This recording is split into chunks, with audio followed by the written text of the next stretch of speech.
Our story begins on the New Republic's newly acquired planet of Coruscant 2 months after the New Republic's victory at the Battle of Jakku. With an even further fractured galactic empire, now nothing but warlords leading their own imperial remnants, the New Republic is now the official government of the galaxy and have now set their eyes on peace missions to planets who have been badly affected by the Galactic Empire. The newly appointed Chancellor Mon Mothma knew she was up to the task and would be able to bring peace to the galaxy, as she understood how to unify the hearts of the galaxy, and she had a great care for civilians, whether they were loyal to the rebel cause or were loyal to the Empire. She believed in second chances, which was what made her a great leader. She had two options now. 1. Demilitarize, or 2. Keep building up the military a little bit to stop things like pirates and Imperial remnants from attacking the galaxy. And you never know what other threats might be out there. So she decided to keep the military, with 5% of her newly acquired GDP budget going to the Mon Calamaran naval shipyards to keep building their MC series cruisers for the military, which benefited the Mon Calamarans and Quarren a lot, making them a notable player within the New Republic military. 15% of the budget also went to other companies that made up their rebel navy to make frigates, corvettes, battle cruisers, battleships, destroyers, and other various types of ships. They would also build Air Force ships, ground vehicles, and weapons, and the remaining 80% of the budget would go towards civilian aid. Mon Mothma decided to find what documents the Empire had in Palpatine's desks in the office that she now sits at.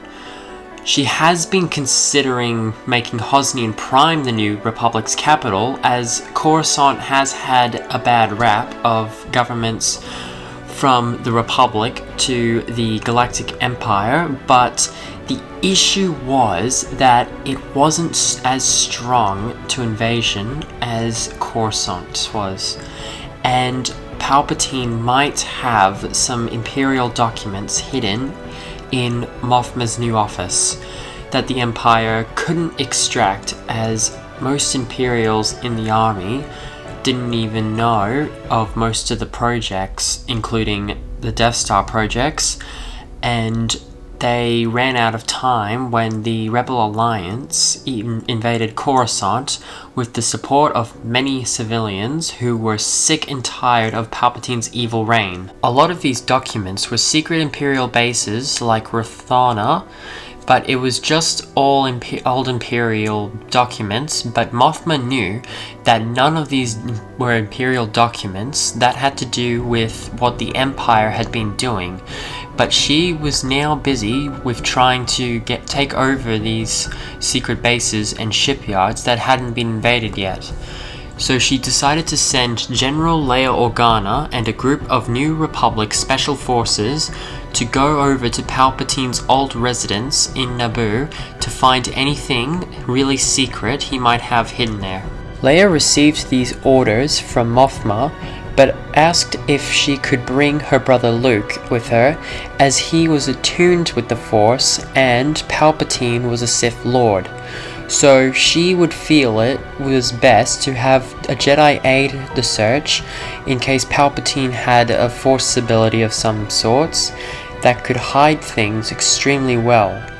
Mothma agreed to this notion, and Leia and her Special Forces unit set off to Ahch-To to Luke's new academy to request his aid. It took a few hours to get to Ahch-To, but Leia and her elite squad found Luke Skywalker on Ahch-To, and Leia requested for his aid in going to Palpatine's old residence on Naboo, as she and Mon Mothma believed that there would be ancient and newish Sith artifacts hiding in his residence, and wanted to make sure it was safe,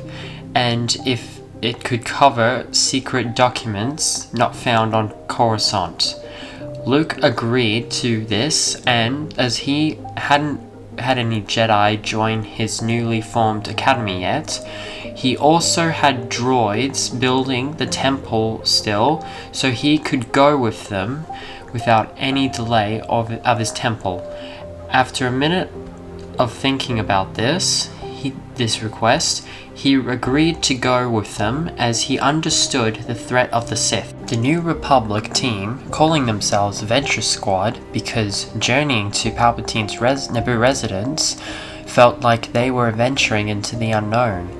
After 8 days of traveling from Ahch-To to Naboo, Venture Squad arrived on the planet of Naboo, where they met with the Queen of Naboo and requested that they investigate Palpatine's residence before anything is removed. The Queen agreed to this notion as long as the New Republic would send a fleet or a company of New Republic troopers to assist her and the Naboo resistance to take out the remaining Imperial holdouts on Naboo. Leia wanted to say to the Queen that they would agree to this, but Leia wasn't sure if the New Republic would be able to commit, as she understood Mon Mothma's peaceful nature and didn't believe that they would have enough forces at the time that were available for the task. Luke, sensing Leia's worry, spoke up and said he would assist the Gungan and Naboo resistance in taking out the Imperial remnants, as he was more attuned in the Force and had wiped out an entire company of stormtroopers on a mission to find Palpatine's secrets hidden in his secret base on the planet of Pilio by himself, and R2-D2 would always be by his side if he ever needed help. But he would only do this after they investigated Palpatine's residence, to which the Queen found this compromise acceptable, and so she permitted Venture Squad with the full access and permission to investigate Palpatine's residence, and Leia would privately thank her brother Luke for not only helping her on this mission, but for also helping her home planet be free from the Imperials that are still fighting on Naboo. The squad made their way to Palpatine's residence, and Leia and Luke ordered their squad to be on guard, as they have no idea of what they might find, as the dark side was a mysterious force of energy that masks its secrets when possessed by a powerful Sith Lord, such as Palpatine, who had been able to mask his true identity from the entire Jedi Council and the entire Jedi Order.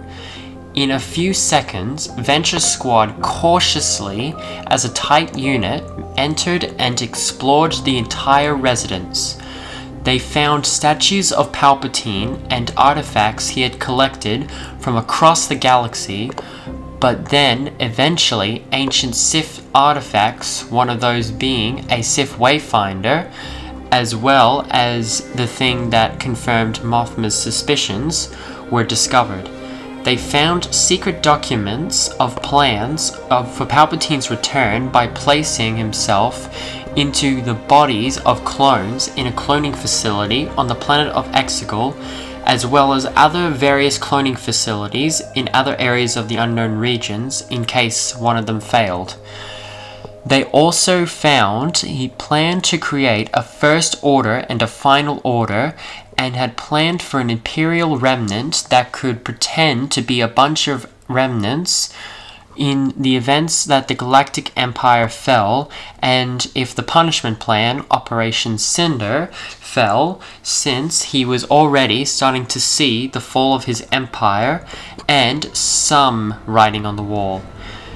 Concerned by all this, Leia had sent all of this information to Mothma and requested to take a New Republic fleet to Exegol to prevent Palpatine's return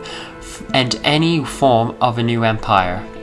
Mothma, fearing the galaxy suffering from another reign of Palpatine, decided to allow Leia to lead a fleet of warships 10 warships to be exact,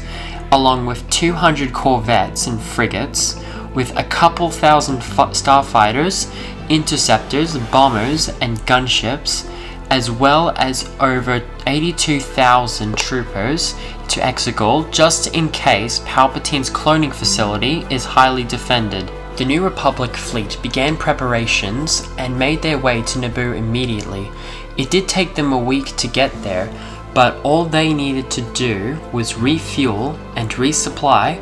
and with the Sith Wayfinder, they would be able to make their way to Exegol a lot quicker than it normally would have taken them. While they waited, Luke started learning about the environment of Naboo and where the Imperial holdouts were, and so he could use the natural environment to his advantage to bypass their lines and attack them from behind, giving the Gungan and Naboo resistance warriors a chance to take out their remaining forces, to which Luke made a lot of progress. After 2 weeks of the New Republic fleet arriving, refueling, and resupplying, as well as Venture Squad boarding one of the warships, which was an MC-80 Star Cruiser, to lead and guide the New Republic fleet to Exegol with the use of a Sith Wayfinder. They boarded the ships and ventured off to Exegol. It was a long and perilous journey, but after another week of traveling, they finally arrived at Exegol and were ready to put a stop to Palpatine once and for all. Due to the organization of the Imperial Remnant being a secret, and Palpatine's planned return a secret, the Sith Eternal did not have a fleet stationed above the planet of Exegol. However, they did have a ground army stationed inside the temple, as it was large enough to hold them, and their planned Zyston Star Destroyer fleets, as well as their planned TIE/DG Starfighters Air Force, weren't ready, so the troopers don't have anyone to hold them except for the temple. Running the operation was General Enric Pride and Commander Sovereign, named after the Sovereign Protectors. Defending the temple was 80,000 Sith troopers, 20,000 Sith jetpack troopers, and 20 Sovereign Protectors, all of those 16 protecting General Pride and 4 protecting Commander Sovereign. Due to a lack of technology, naval fleets, and air force, they had no idea that an unknown fleet was coming out of hyperspace. Unfortunately to the New Republic, they had no idea that they themselves had the element of surprise. To scout out the area, Luke would lead Venture Squad to scout the inner parts of the temple. Luke felt such darkness within the temple, and Palpatine hadn't even been brought back yet. Not that Venture Squad nor the New Republic knew that. But they would continue to sneak around the temple as they found the cloning facility, but found a large army of Final Order Sith Eternal Stormtroopers and Jetpack Troopers. So Luke quietly contacted Leia and told her they needed distraction. So she started sending in the bombers protected by the interceptors to start a bombing strike on the temple, which alerted the Sith Eternal from the shaking of the building. Pride and Sovereign assumed it was an attack, so Commander Sovereign led 3/4 of the army to go quell this attack, which made things for Luke and Venture Squad a little easier, but they would still have a great challenge, as there will still be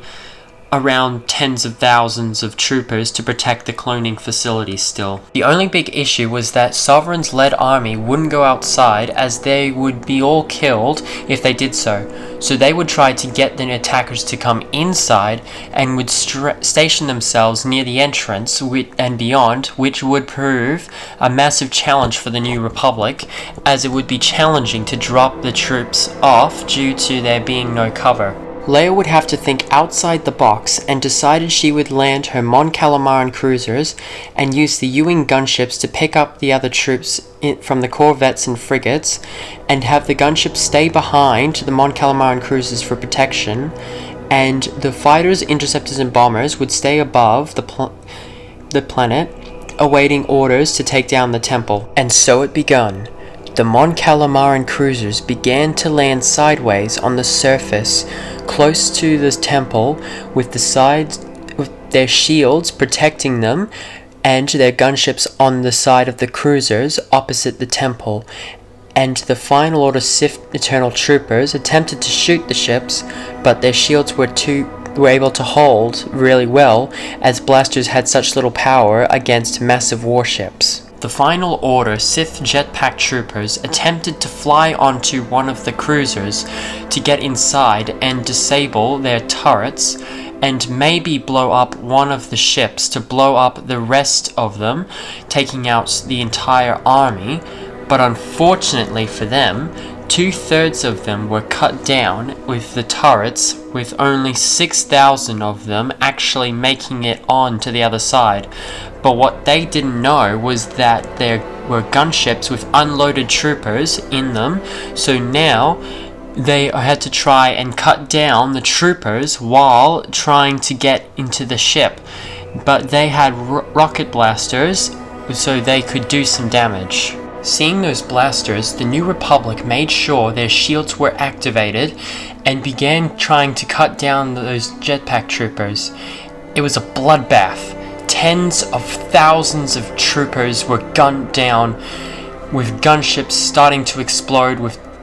which damaged the shields in some of the Mon Calamaran cruisers, and the turrets couldn't fire without killing their own troops. And while all this was happening, they only managed to kill 5,000 out of 7,000 of the remaining jetpack troopers. So Leia ordered a retreat to the cruiser and ordered 6 squadrons of starfighters to assist them with the attack against the jetpack troopers. And to the jetpack troopers' surprise, squadrons of B-Wings and X-Wing starfighters were flying down, cutting them down.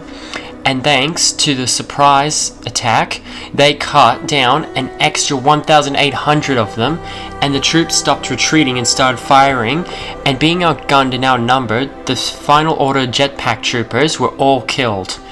Sovereign was furious with this failed attack and had no idea if they had made any progress at all.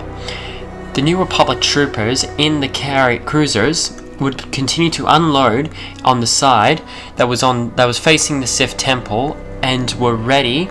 to finish this fight once and for all. Hearing the battle going on outside, Luke and Venture Squad continued to make their way to the cloning tubes as fast as possible, so there would be as little casualties as possible, as the Sith Eternal had the cover advantage, while the New Republic troopers and Leia were stuck out in the open, not knowing that she had a plan to make up for a lack of cover with her warships. So they needed to make it there fast, even though that was almost impossible, as they would risk being detected by Sith Eternal guards, and it would be even harder for Luke to take on 20,000 soldiers in a crowded space. After an hour of a stalemate outside the temple between the New Republic and the Sith Eternal, Luke and Adventure Squad finally arrived at the cloning tubes. The issue with this was that it was guarded by some Sovereign Protector Royal Guards, who were also defending General Pride, as the remaining 20,000 troopers had to defend each level to make it hard for the New Republic to get into the temple, not knowing that there was already a New Republic squad and a Jedi within the temple. One of the Venture Squad members wanted to move forward and prepare to take out the guards, one by one, but Luke stopped her as he could sense thousands of Sith Eternal cultists within the area, so they needed to lock them in. So Luke sent 2 members of Venture Squad to the door, while the rest of them got a little bit closer with much caution, and once the door was closed and jammed by Luke and Venture Squad, they started shooting down the Sovereign Protectors because they were so stealthy from the beginning, and Luke being by their side, Luke was able to attack the guards, and Venture Squad was able to put a blaster to Pride's head and capture him, and ordered his forces to submit, and he told them to shove it. The Sith Eternal couldn't do anything, as Pride was meant to lead the Final Order fleet per Palpatine's request and plan, and Luke and Venture Squad were surrounded, and if they tried to pull the plug on the testing tubes, Pride or someone else could take advantage of that and kill them. So they were in a bind. Both the New Republic and the Sith Eternal were in a bind. Leia, wanting to stop Palpatine from returning, decided to get the lower turrets of the MC-80 Star Cruiser to start firing at the troopers, which gave the New Republic cover advantage to attack the Sith troopers out in the open, and to their luck, they were making tremendous progress, cutting down tens of thousands of troopers while only losing about 10,000, and after an hour of fighting and skirmishing, they finally defeated the army, with the remaining survivors and Commander Sovereign retreating further into the temple. The battle inside the temple commenced, and another 15,000 Sith troopers would be killed, with only